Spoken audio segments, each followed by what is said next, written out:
Muito bem, penso que já todos terminaram de orar.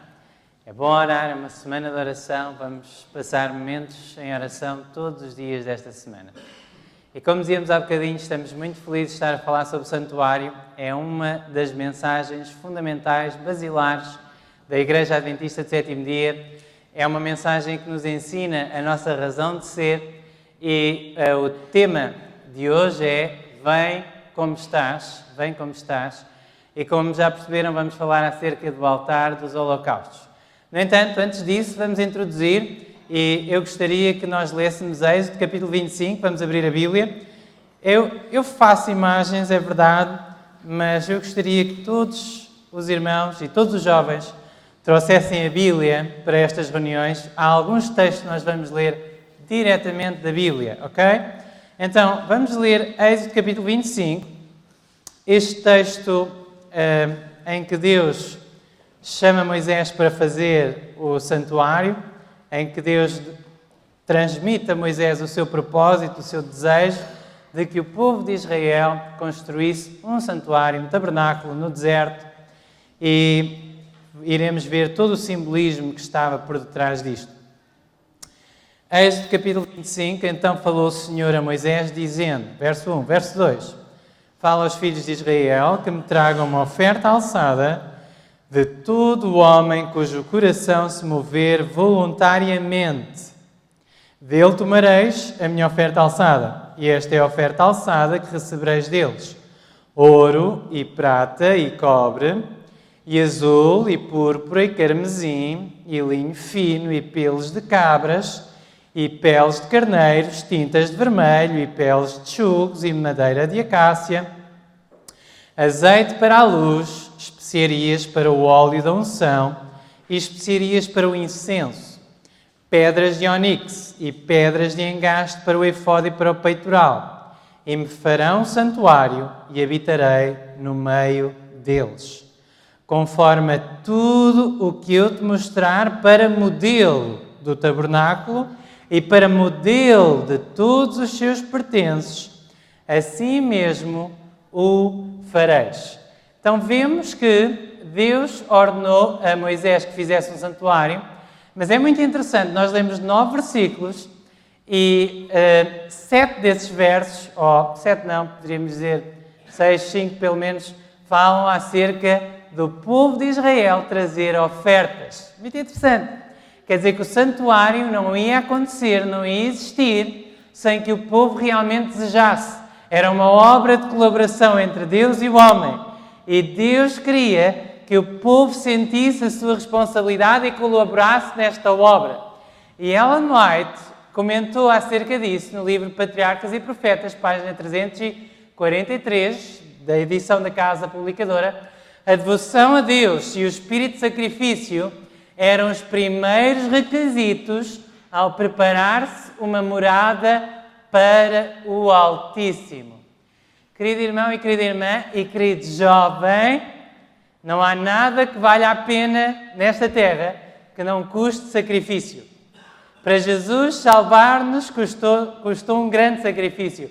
Ele teve de oferecer tudo o que ele tinha, tudo o que ele era. E esta semana eu vou-vos convidar a não estarem aqui apenas só no sábado de manhã, mas aos jovens e sobretudo aos pais dos jovens, porque eles não vão vir se vocês não os encorajarem, se não estiverem aqui com eles. Eu vou pedir que vocês façam um sacrifício, que vocês possam dar uma oferta do vosso tempo e que vocês possam dar das vossas orações, que orem por mim, para que seja o Espírito Santo a falar, amém? E que orem por vocês, para que estejam prontos para receber esta mensagem, porque se calhar Deus vai vos pedir para darem mais do que aquilo que normalmente têm dado. E não estou a falar só do dinheiro. O povo de Israel, nós olhamos para ele no deserto e nós pensamos, eles foram tão incrédulos, eles tinham tantas manifestações da glória e da bondade de Deus e fizeram tantas coisas erradas. É verdade, eles fizeram muitas coisas erradas, mas eles também fizeram muitas coisas certas. E uma das coisas certas que eles fizeram, podem ler, a partir do capítulo 25 de Êxodo para a frente, vocês vão encontrar várias vezes, várias passagens, em que eles trouxeram tantas ofertas, mas tantas riquezas para a construção do santuário, que os construtores tiveram de dizer a Moisés para ele dizer ao povo para já não trazerem mais nada, porque era demais. Eles já tinham demais. E, queridos irmãos, se queremos compreender bem a mensagem do santuário, temos de estar dispostos a dar tudo o que temos. Do nosso esforço intelectual, das nossas orações e do nosso compromisso com aquilo que é revelado no santuário. Eu acredito que nós podemos olhar para o santuário através de 7 perspectivas que estão interligadas e que são complementares. Podíamos pensar de muitas outras formas, ou podíamos resumir estas 7 em 2 ou 3 ou 4. No entanto, eu gostaria que esta semana os irmãos me acompanhassem neste raciocínio. É uma escolha que eu fiz. Eu não sou o Papa, eu não digo que tenho infalibilidade, eu posso dizer alguma coisa que não é exatamente inteiramente correta. Orem por mim, corrijam-me se eu estiver errado, ok? E também certamente que numa semana só eu não vou conseguir dizer tudo o que há para dizer sobre o santuário. Mas tenho mais ou menos este esquema mental e acompanhem-me. Eu vou fazer aqui um pequenino resumo para vocês verem estas 7 dimensões do santuário. Primeiro, o santuário era realmente, sobretudo no povo de Israel e no tempo em que Deus, primeiramente, mandou construir este tabernáculo no deserto, uma forma de Deus habitar no meio do povo. O povo era um povo de pecadores, como nós somos. Deus era um Deus santo. Para que ele habitasse no meio do povo era preciso haver um santuário. Tinha a ver com o povo de Israel, em primeiro lugar, ou com Deus e com o seu povo escolhido, o povo de Israel. Fará um santuário e habitarei no meio deles. Mas também todo o ritual do santuário apontava para o Messias vindouro. Nós lemos em João capítulo 1, verso 14, e o verbo, nós sabemos que é a palavra, nós sabemos que Jesus é chamado a palavra também em Apocalipse capítulo 19, ele é a palavra criadora de Deus, através dele foram criados os mundos. O verbo se fez carne e habitou entre nós, e vimos a sua glória, como a glória do unigênito do Pai, cheio de graça e de verdade. A palavra habitou é a palavra no grego skenou, quer dizer armou a sua tenda, armar a sua tenda.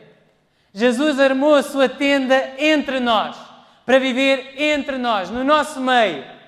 Jesus era também um tabernáculo. Jesus disse, destruí este templo e em 3 dias o reedificarei. Estava a falar de quê? Do templo em Jerusalém, das pedras. Jesus estava a falar do seu próprio corpo, estava a falar de si próprio. Ele era o santuário. O santuário no deserto, tudo no santuário no deserto, apontava para Jesus Cristo, para a sua vinda, para a sua morte, para a sua ressurreição e para o seu trabalho posterior, e já lá vamos ver, é outra perspectiva do santuário. Agora, Salmos 77, verso 13 diz-nos, o teu caminho, ó Deus, está no santuário. Onde é que está o caminho de Deus? No santuário. Jesus disse, eu sou o caminho, a verdade e a vida. Jesus está no santuário, já lá vamos. Mas uma das perspectivas através das quais o santuário é estudado é que nós podemos ver, e normalmente quando fazemos semanas sobre o santuário é mais essa perspectiva, é apenas uma, mas é mais essa perspectiva que é anunciada e que é explorada por nós. Nós podemos ver no mobiliário do santuário uma progressão, desde que o pecador chega à porta até que o sumo sacerdote entra no lugar santíssimo do santuário celestial, uma progressão para voltarmos à presença direta de Deus, ok? O pecado separou-nos, através da obra de Cristo no santuário, nós iremos ser reintegrados à presença direta de Deus. E então, podemos estudar o santuário através desta perspectiva do crente pessoal e do seu caminho, da sua espiritualidade para voltar para Deus. 1 Coríntios capítulo 3, verso 16 diz, não sabeis vós que sois o templo de Deus e que o Espírito de Deus habita em vós. Então, neste verso, quem é o templo de Deus? Quem é que é? Nós. Havia um tabernáculo no santuário, um tabernáculo no deserto, muito bem. Jesus era um tabernáculo, os crentes, nós somos um tabernáculo também, somos um templo onde Deus quer viver. Reparem, agora também sabemos que este santuário, este tabernáculo no deserto, foi dado a Moisés um modelo para ele o construir. Porque este santuário, na realidade, era uma miniatura do santuário celestial. Claro que não há nada terrestre que possa mostrar claramente as glórias do céu, ok? Mas era um santuário, um plano dado pelo próprio Deus, um modelo mostrado pelo próprio Deus acerca das coisas que estão no céu. Hebreus capítulo 8, verso 1. Ora, a suma do que temos dito é que temos um sumo sacerdote tal que está assentado nos céus à destra do trono da majestade, ministro do santuário do verdadeiro tabernáculo, o qual o Senhor fundou e não o homem. Então, há um santuário no céu, sim ou não? Sim. Houve um santuário no deserto, Jesus é um santuário, nós somos um santuário, há um santuário no céu. E é para este que os móveis do santuário apontavam. Aliás, nós quando lemos o livro do Apocalipse, nós vemos que toda a imagística é do santuário. O cenário do Apocalipse é o santuário celestial. Jesus está no santuário no Apocalipse, logo no capítulo 1. E é muito interessante porque Jesus anda no meio dos castiçais, um semelhante ao Filho do Homem, diz Apocalipse 1, verso 13. O que é que os 7 castiçais representavam? Nós temos 7 castiçais no santuário, a verdade é um candelabro com 7 lâmpadas, mas está lá, nós não podemos fugir do mesmo símbolo. E os 7 castiçais, Jesus andava no meio deles, simbolizavam o quê? O que é que diz lá em Apocalipse? As 7 estrelas são os anjos das 7 igrejas. Os 7 castiçais são as 7 igrejas, porque simboliza as 7 fases da história da igreja cristã. Quer dizer que Jesus anda no meio da igreja cristã. Jesus é o Senhor da igreja cristã. Jesus disse, onde estiverem 2 ou 3 reunidos em meu nome, aí estou eu, no meio deles. Quer dizer que nós podemos estudar o santuário também e perceber que há lições muito importantes que apontam para a igreja cristã, para o cristianismo em geral e, mais especificamente, para nós, adventistas do sétimo dia, interessa muito. Nós podemos estudar o santuário à luz dos eventos finais, à luz da mensagem dos 3 anjos, à luz do final do grande conflito entre Cristo e Satanás, e nós sabemos isso através de Levítico 16 e Apocalipse 14, e ao longo da semana nós vamos falar sobre isso e ver o santuário sobre estas 7 perspectivas. Mas eu ainda só disse 6, falta um santuário. E vamos ver qual é a última perspectiva, é esta. Apocalipse, capítulo 21, verso 3. Ouvi uma grande voz do céu que dizia, eis aqui o quê? Eis aqui o quê? Vai haver um santuário no futuro na nova terra, vai ou não vai? Eis aqui o tabernáculo, a Nova Jerusalém. Eis aqui o tabernáculo de Deus com os homens, pois com eles que habitará. Deus quer habitar conosco. Nós, pecadores miseráveis, é connosco que Deus quer morar, porque nos ama e fez o maior dos sacrifícios para isso. E por isso vai haver um tabernáculo na nova terra, a Nova Jerusalém, vai descer do céu, com eles habitará e eles serão o seu povo e o mesmo Deus estará com eles e será o seu Deus.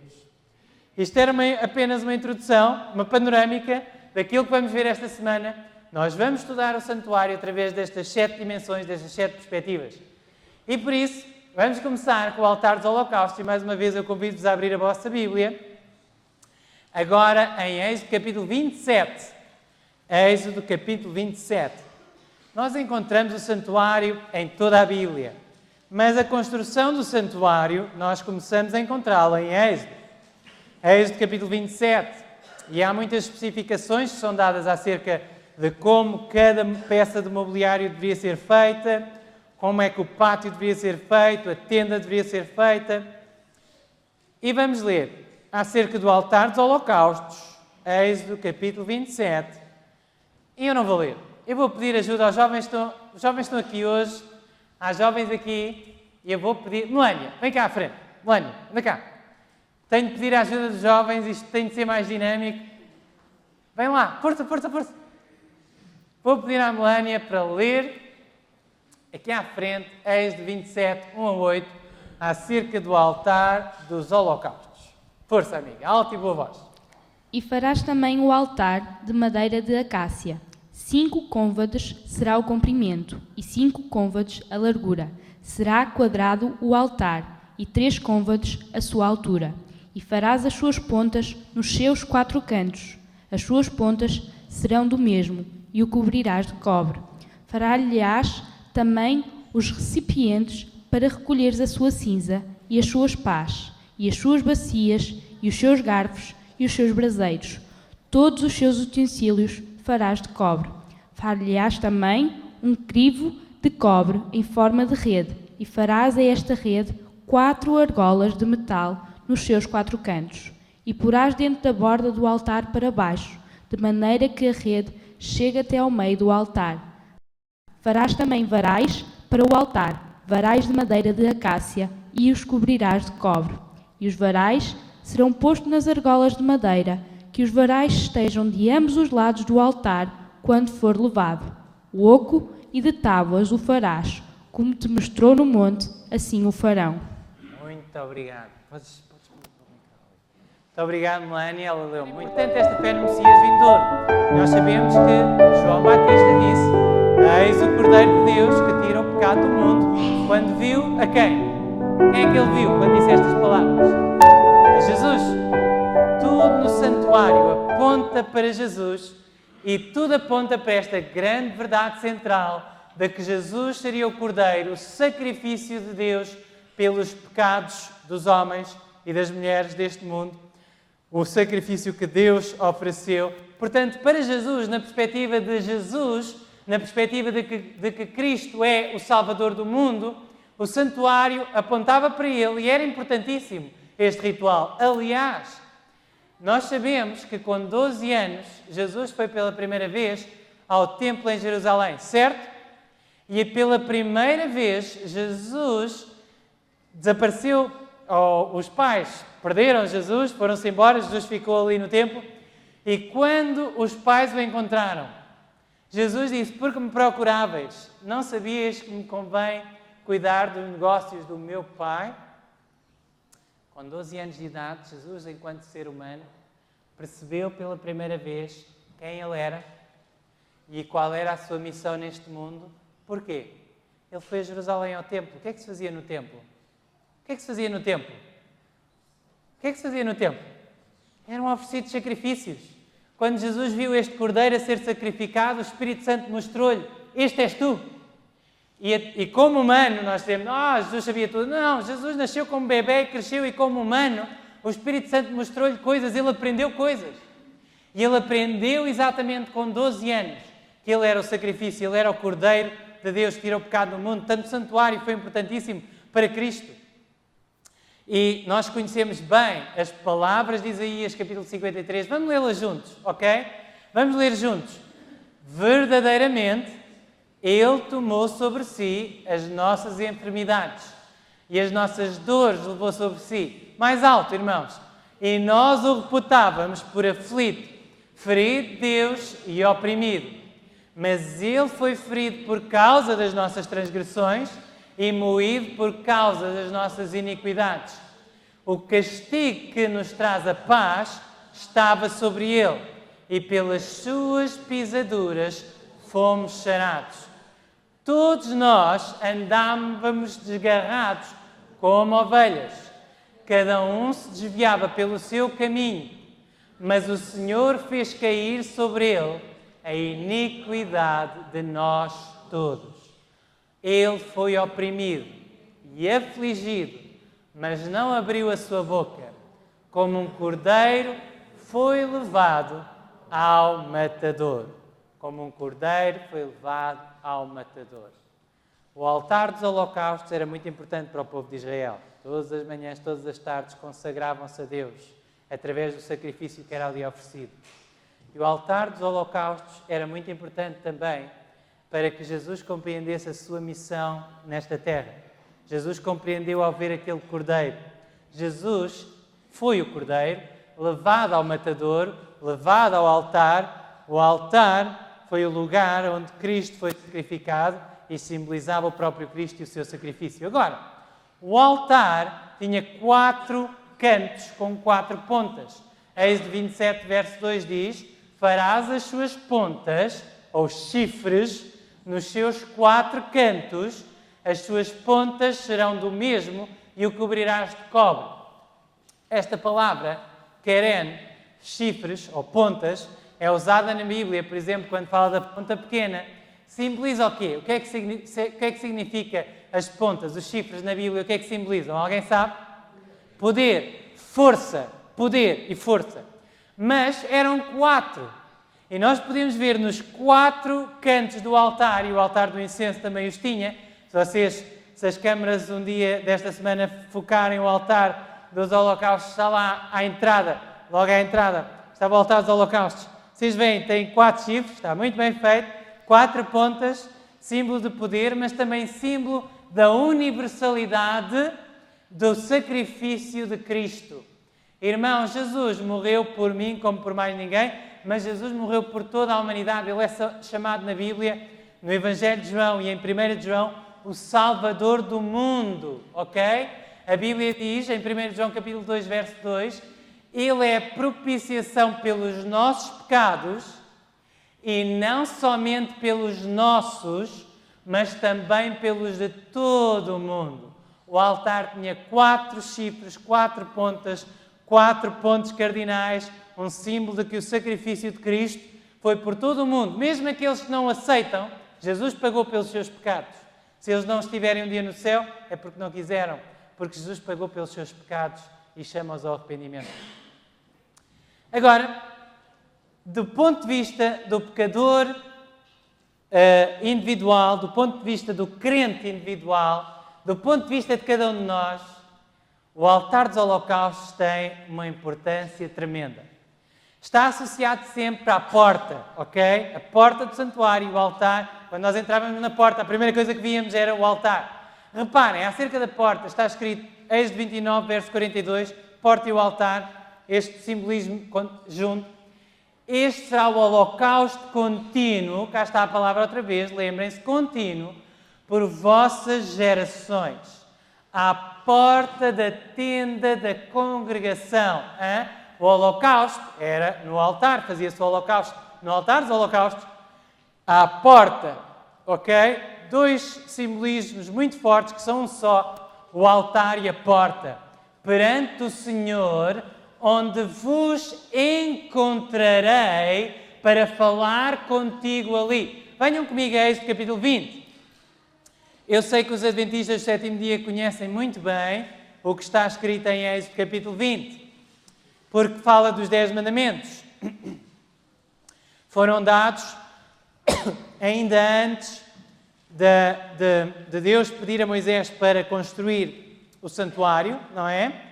Deus falou as palavras dos 10 mandamentos poderosamente, mas exatamente no mesmo capítulo em que fala dos 10 mandamentos, fala de um altar. E diz o verso 24, um altar de terra me farás, isto foi antes do altar de bronze no santuário, um altar de terra me farás, e sobre ele sacrificarás os teus holocaustos e as tuas ofertas pacíficas, as tuas ovelhas e as tuas vacas. Em todo o lugar onde eu fizer celebrar a memória do meu nome, virei a ti e te abençoarei. Irmãos e irmãs, jovens, amigos e amigas, ouçam, o altar é importantíssimo para o crente individual.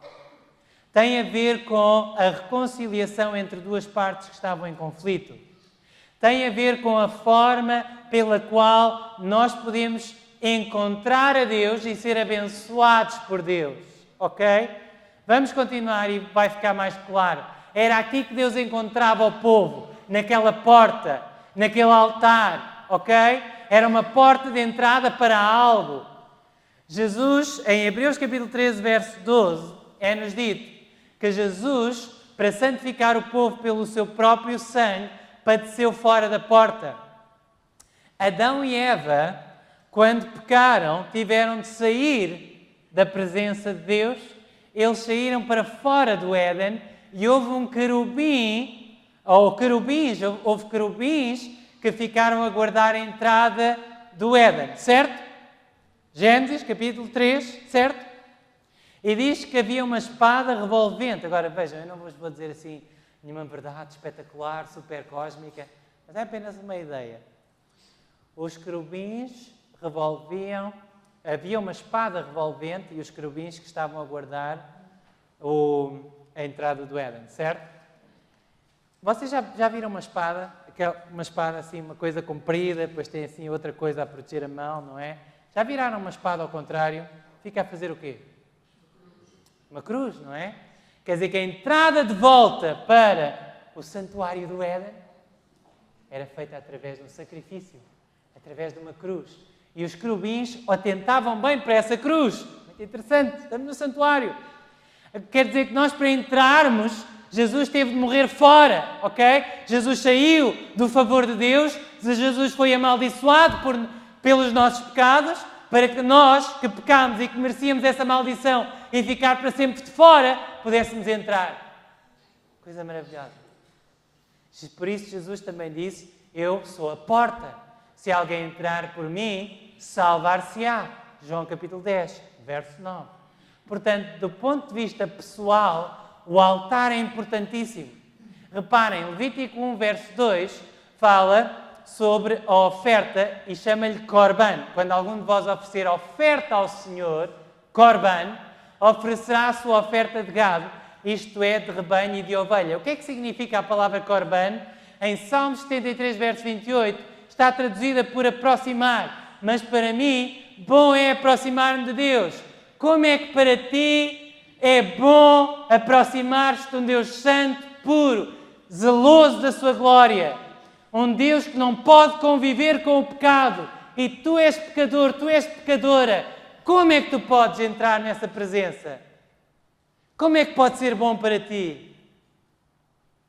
É quando tu sabes que Jesus já pagou por todos os teus pecados. E se tu és um crente verdadeiro, um crente fiel, se tu amas a Cristo, se tu aceitaste como o teu Salvador pessoal, se tu lhe entregas completamente o teu coração, tu podes ter a certeza que é bom aproximar de Deus. Deus salva-te, Deus ama-te, Deus te protege, Deus te defende. E esta palavra aproximar tinha a ver exatamente com aquele ritual que era feito no altar dos holocaustos, com os sacrifícios oferecidos, com as ofertas oferecidas.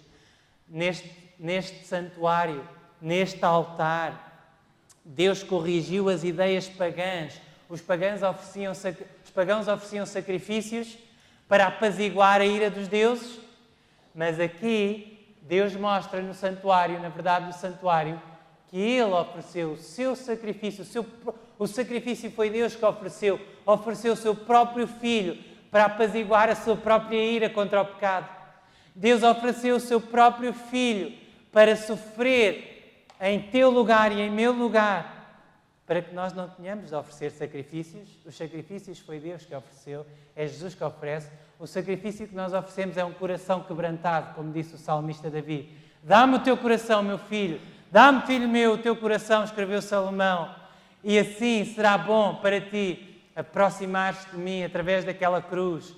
Reparem, será, pois, Levítico 5, verso 5, que culpado sendo numa destas coisas confessará aquilo em que pecou. O pecador levava a vítima inocente, levava um animal ao colo, passava pelo meio do arraial e trazia-o à porta do santuário e ali na porta colocava as suas mãos sobre a cabeça do animal. Simbolicamente, ele confessava a Deus os seus pecados, mas simbolicamente os seus pecados passavam para o cordeiro ou para a cordeira, que é isso que deveria ser levado, ou outros animais eram vítimas inocentes, esse simbolismo está por trás, e o animal era então morto pelo próprio pecador. Nunca te esqueças que foste tu que mataste Jesus naquela cruz. Se o aceitas como o teu Salvador, tens de aceitar que foram os teus pecados e os meus pecados que o mataram ali. E ali, naquele lugar, perto da porta, perto do altar, o cordeiro morria e o seu sangue era depois levado para dentro do santuário, ok? E isto significa que nós precisamos, para sermos aceitos por Deus, não de ir a Roma, não de ir à China, não de fazer uma peregrinação, não de procurar um homem, um sacerdote humano para confessar os nossos pecados, mas Deus quer ouvir de ti próprio, numa confissão direta, de joelhos no chão e de coração aberto, dizeres aquilo que na tua vida não tem estado bem. E é esse o simbolismo do altar dos holocaustos para o cristão, para o crente individual. E a sua expiação terá ao Senhor pelo seu pecado. Assim o sacerdote por ele fará expiação. Esta palavra aqui no original é oferta, mas aqui sim, expiação do seu pecado. Isto é uma palavra que aparece muitas vezes no santuário. O que é que simboliza expiação? Todos os meninos e meninas que estiveram cá na história há bocadinho, aqui à frente, ouçam bem, ok? Vai aparecer agora muitas palavras, mas eu só quero que vocês me digam uma ou duas que eu vou dizer, ok? O que é que significa expiação? Expiar, ou kafar no hebraico, significa cobrir, expiar, aplacar, desculpar. Em português eu gosto muito desta palavra, eu vou-vos dizer porquê. Desculpar significa o quê? Tirar o quê? Tirar a culpa, ok? Expiação significa tirar a culpa. Meninos e meninas, ouçam, eu quero que vocês me digam isto no final. Dizem que é muito complicado, não podemos compreender estas palavras tão complicadas da Bíblia. Simples. Desculpar, tirar a culpa, ok? Cobrir, expiar, aplacar, desculpar, cancelar a culpa, apaziguar, limpar, anular, perdoar, ser misericordioso, pacificar, purificar, tirar, reconciliar, amém? Era isto que era feito naquele altar. É isto que é feito por nós, na cruz do Calvário, disse o apóstolo Paulo, mas longe esteja de mim gloriar-me, a não ser na cruz de nosso Senhor Jesus Cristo, pela qual o mundo está crucificado para mim e eu para o mundo. Gálatas 6, verso 14. Para cada um de nós, cada crente cristão, cada homem, cada mulher, cada jovem que ama a Jesus Cristo, o altar dos holocaustos tem uma mensagem profunda. No altar dos holocaustos nós aprendemos acerca da cruz, do sacrifício que Jesus fez por nós, que Deus Pai fez por nós, ao dar-nos o seu Filho, ao dar-nos o melhor que Ele tinha. E nós agora, diante da cruz, nós dizemos, aqui estou eu. Tu deste tudo por mim, aqui estou eu. Quero dar tudo por ti, quero dar-te o meu coração, quero dar-me completamente a ti. Rogo-vos, pois, irmãos, pela compaixão de Deus, que apresenteis os vossos corpos em sacrifício vivo, santo e agradável a Deus, que é o vosso culto racional, uma adoração inteligente, em espírito e em verdade, através da cruz do Calvário. Morri para o mundo, virei as costas para o mundo, estou virado para o lugar santíssimo, quero entrar no céu, amém? E é através da cruz que eu sei que posso entrar lá. A cruz acompanha-nos desde o altar dos holocaustos até ao propiciatório. Amém? Irmãos e irmãs, eu espero que venham esta semana. Vamos rever coisas muito interessantes. Eu tenho certeza que muitos de vós já sabem, mas vamos rever coisas muito interessantes. Em relação ao santuário celestial, podemos pensar, bom, o altar dos holocaustos já não é importante porque o santuário celestial tem mais a ver com o lugar santo e o santíssimo. É errado. O altar dos holocaustos tem muito a ver com o santuário celestial. O altar dos holocaustos era onde o sangue era vertido. E a Bíblia diz em Hebreus capítulo 9, verso 12, que foi por isso que Jesus pôde entrar no santuário celestial, nem por sangue de bodes e bezerros, mas pelo seu próprio sangue. Entrou uma vez no santuário, havendo efetuado uma eterna redenção. Jesus ainda está a interceder por nós, sim. E vai estar até ao final do tempo da graça, mas Ele intercede por causa do sacrifício que Ele fez na cruz. Portanto, o altar dos holocaustos é importantíssimo em relação à doutrina do santuário celestial. Se nós traçássemos se nós dividíssemos o pátio ao meio, faríamos 2 quadrados perfeitos. E se nós fizéssemos uma cruz dos cantos de cada quadrado, nós íamos dar ao altar dos holocaustos no primeiro quadrado e ao lugar santíssimo, especificamente à arca da aliança onde está o propiciatório, onde o sangue que era derramado aqui uma vez por ano, era levado, ou que era o sangue dos sacrifícios que morriam aqui, eram levados uma vez por ano para aqui. Então, reparem que estes dois móveis estão intimamente ligados. E desde o altar dos holocaustos até lá, nós vamos ver, reparem, a mesma forma, o altar dos holocaustos era exatamente quadrado e o lugar santíssimo era quadrado. Coisas maravilhosas, irmãos, coisas maravilhosas. Mas nós vamos continuar. Ok, vamos ler agora porque é que o altar dos holocaustos é importante para a igreja cristã. Salmos 118. Salmo 118, vou pedir a ajuda do outro jovem. Quem vai ser a minha próxima vítima? Pode ser tu, Gonçalo? Vem cá à frente. Vá lá. Força. Anda cá. Mexe as pernas. Gonçalo, mexe-te. Ok. Agora vais ficar aqui. Gonçalo, vais ler Salmo 118, versos 17 a 27, ok? Salmo 118, versos 17 a 27. Isto é um salmo maravilhoso. Eu já o conhecia antes, tinha percebido que havia aqui uma profecia maravilhosa, mas agora percebi outra. Salmo 118, versos 17 a 27, ok? 17 a 27, alto e boa voz, eu quero que te ouçam na China, ok, Gonçalo? Alto e boa voz, força. Não morrerei, mas viverei e contarei as obras do Senhor. Este salmo é uma profecia acerca de Cristo. Não morrerei, mas viverei e contarei as obras do Senhor. Jesus morreu, mas ressuscitou e está vivo para todo sempre. Vamos continuar. O Senhor me castigou muito, mas não me entregou à morte. Abri-me as portas da justiça, entrarei por elas e louvarei ao Senhor. Esta é a porta do Senhor pela qual... Esta é a porta! Muito interessante. Força. Do Senhor, pela qual os justos entrarão. Louvar-te-ei, pois me escutastes e te fizeste a mim salvação. A pedra que os edificadores rejeitaram tornou-se a cabeça da esquina. A pedra que os edificadores rejeitaram. Quem é que foi a pedra que os edificadores rejeitaram? Jesus citou esta profecia em Mateus. Quem era a pedra rejeitada? A pedra, a rocha, quem era? Cristo, não é? Força. Da parte do Senhor se fez isto, maravilhoso e aos nossos olhos.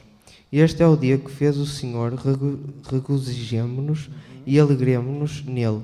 Salva-nos agora, te pedimos, ó Senhor te pedimos, prospera-nos. Prospera-nos. Bendito aquele que vem em nome do Senhor. Nós vos bendizemos desde a casa do Senhor.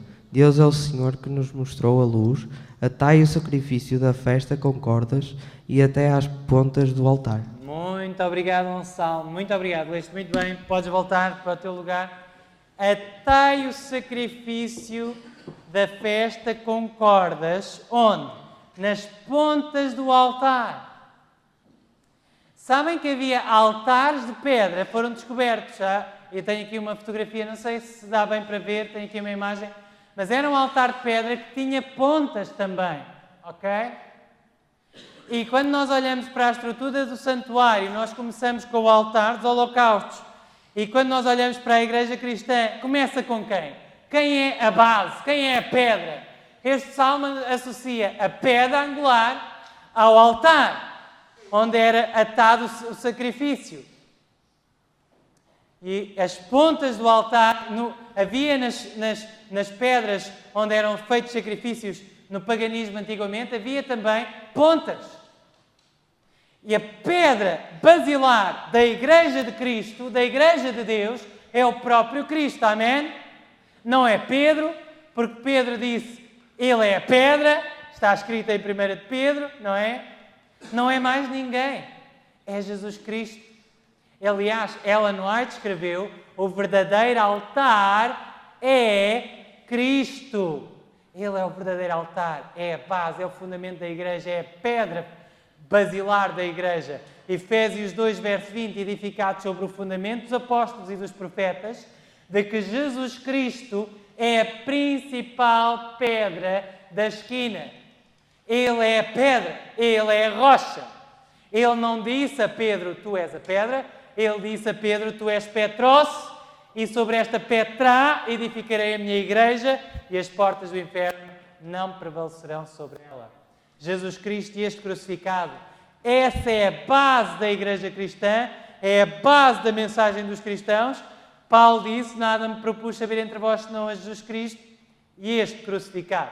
Agora, em relação à igreja dos últimos tempos, em relação ao povo remanescente, será que o altar dos holocaustos também tem uma mensagem para nós, Igreja Adventista do Sétimo Dia? Reparem o que diz Apocalipse, capítulo 14, verso 6. O início da mensagem dos três anjos. E vi outro anjo voar pelo meio do céu e tinha o Evangelho eterno para o proclamar aos que habitam sobre a terra. Começa com o Evangelho eterno. Começa e termina. Como é que termina a mensagem dos três anjos? Aqui está a paciência dos santos. Aqui estão os que guardam os mandamentos de Deus e têm o quê? A fé de Jesus.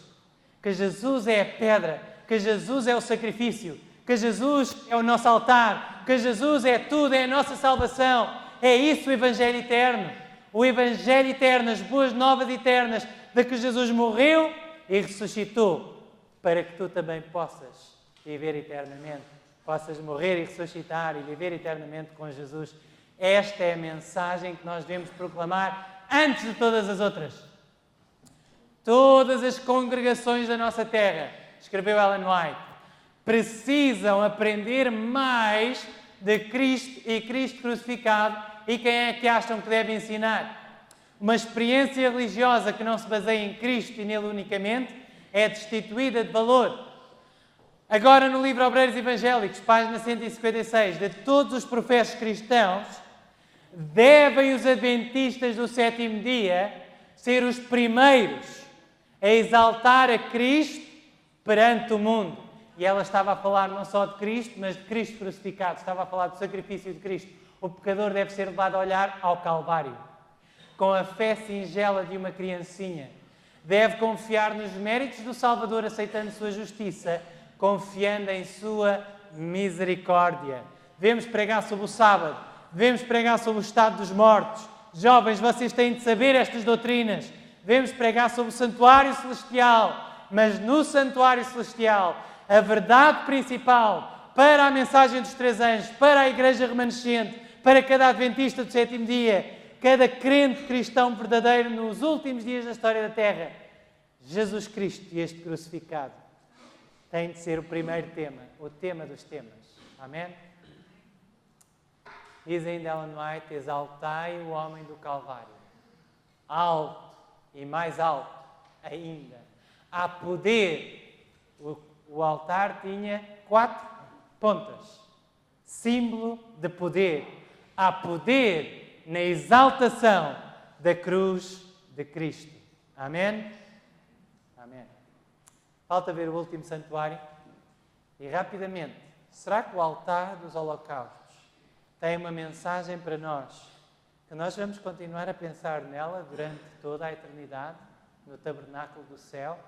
Lá já não vai haver sangue, lá já não vai haver morte, lá já não vai haver lágrimas, mas há uma coisa que vai haver e que nunca vai desaparecer.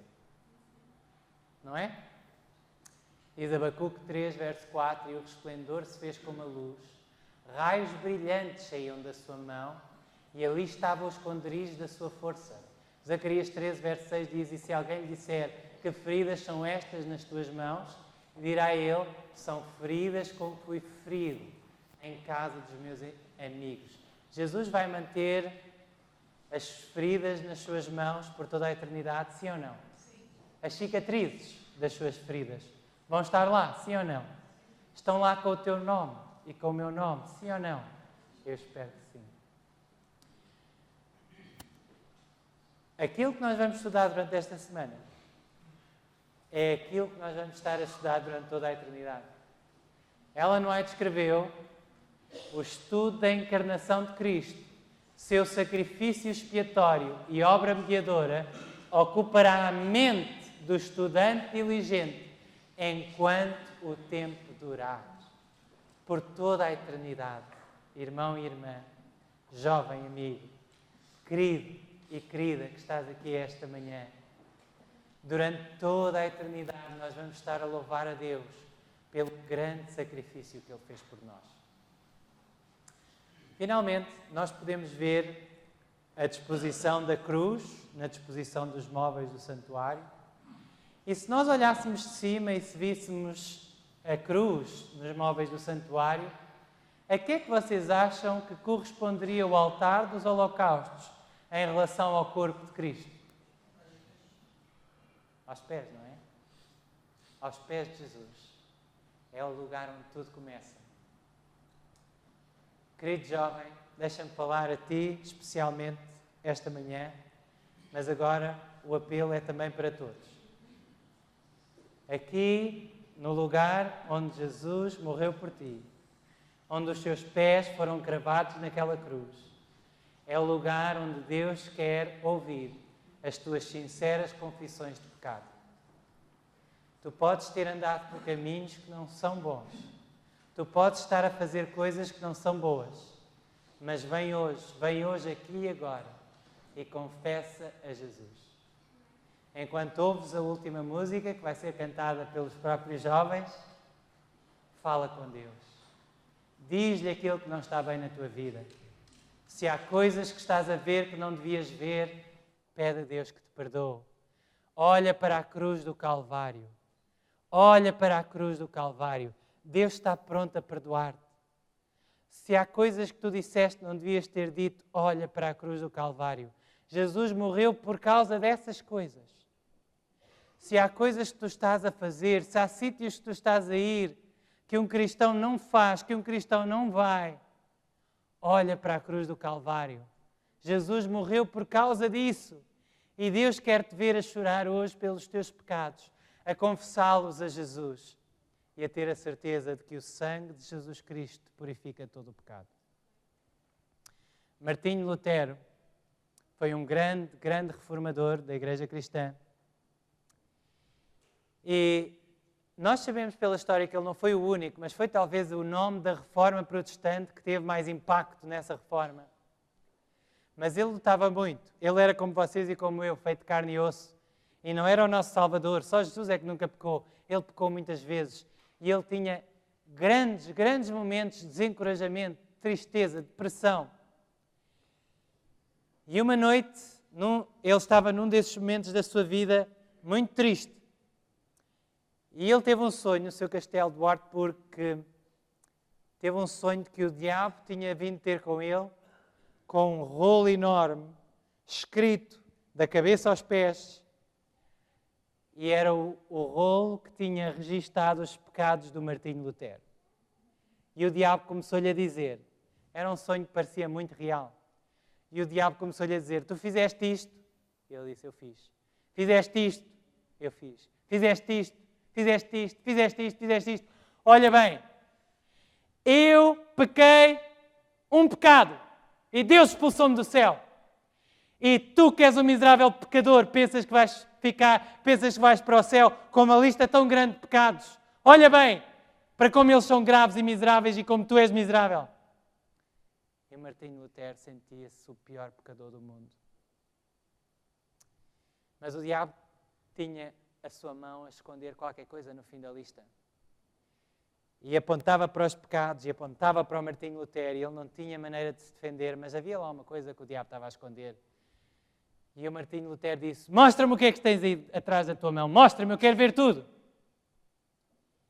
E o diabo finalmente foi forçado a tirar a mão. E estava lá escrito, e o sangue do seu Filho Jesus Cristo nos purifica de todo o pecado. Não importa o que tu fizeste, irmão. Importa é se tu vens hoje ao altar e ofereces o sacrifício de um coração quebrantado com a fé no sacrifício de Jesus. Amém?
Irmãos e irmãs, amigos, jovens que estão aqui atrás de mim, eu quero ser um destes amigos de Jesus.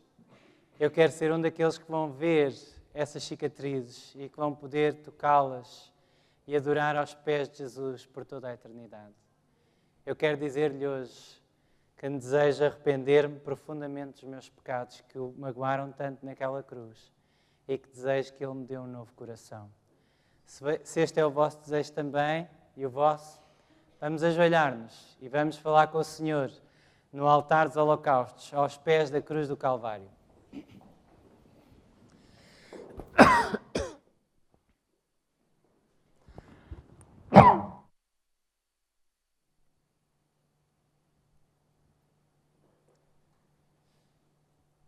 Nosso Deus, nosso Pai que estás no céu, nós te damos graças, Senhor, porque para nos aproximares de Ti, ofereceste o Teu Filho Jesus. Nele, nesse santuário feito de carne e de osso, vieste ao nosso encontro.